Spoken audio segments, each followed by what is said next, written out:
Rachel and I are going to do some videos about sexuality in male and female sexuality, and today we're going to talk about male sexuality, and more specifically about male sexual malfunction or dysfunction, as it's called.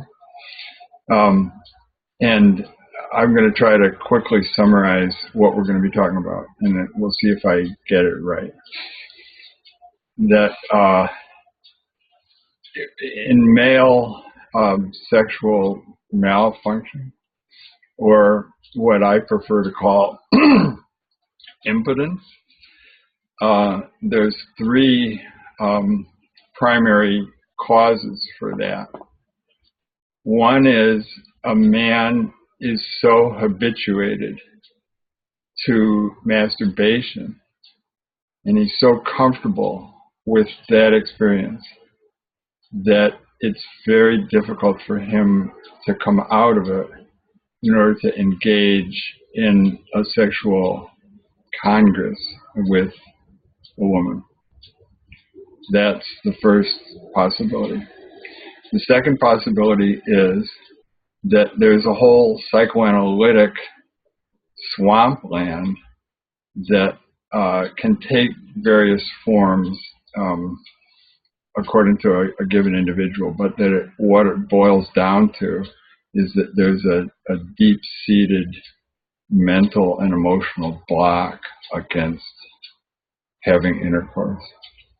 And the third issue is if a man is simply out of shape physically and lacks physical strength and confidence that comes from being physically in shape, so that he can't have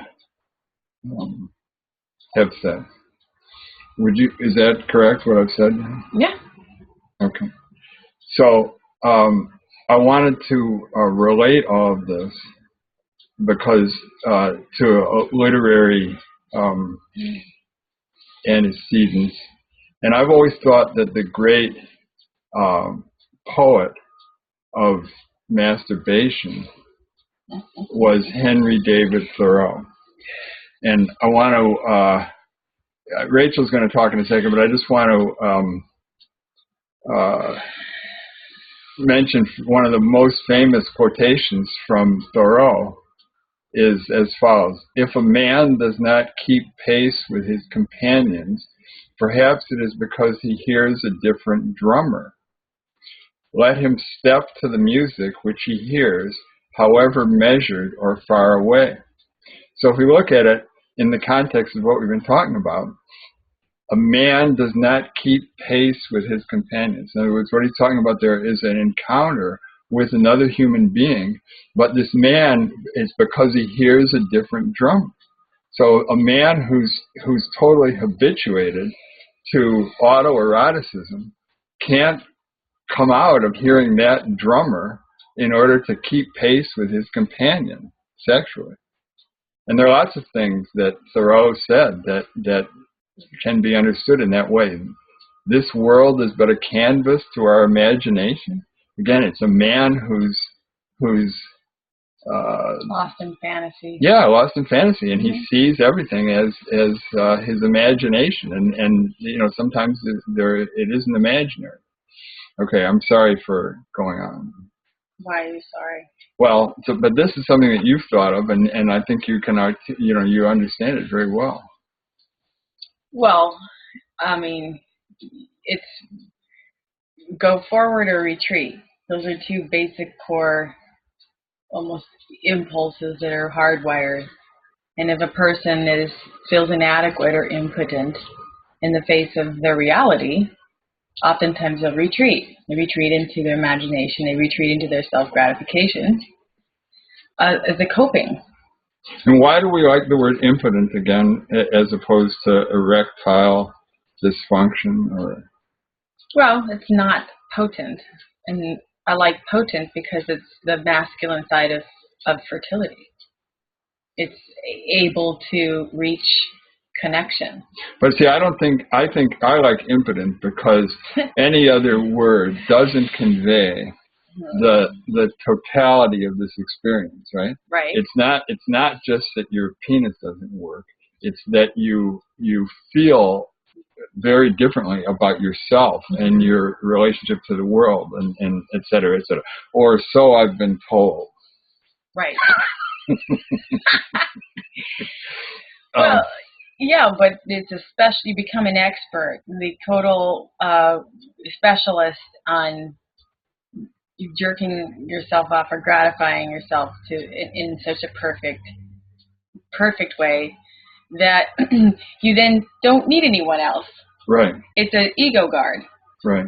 It's I can't handle this reality, the complexities, the inconsistencies, the wild and uncontrollable qualities of, well, let's say the vagina. Yeah. Like an octopus. Yeah. It's just like undulating they can't handle that. If a man feels very small, then he'll retreat to where he can control in his canvas of his imagination and his own drumbeat. Yeah. And this is common. It's a trap because it's like drugs. In the short moment, he can feel a sense of competency at the expense of really being competent. It's like cocaine. A person who's got a very fragile ego in the moment can have an illusion of feeling very confident and competent at the expense of actually being confident and competent because they're now relying on a crutch, relying on a drug to get them there. So it's actually the opposite.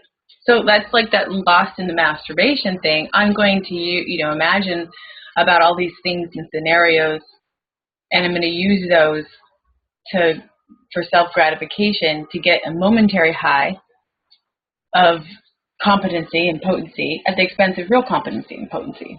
Just like a drug. Yeah. Well, in the Marquis de Sade, who basically wrote, hundreds of thousands of pages of essentially masturbation fantasies.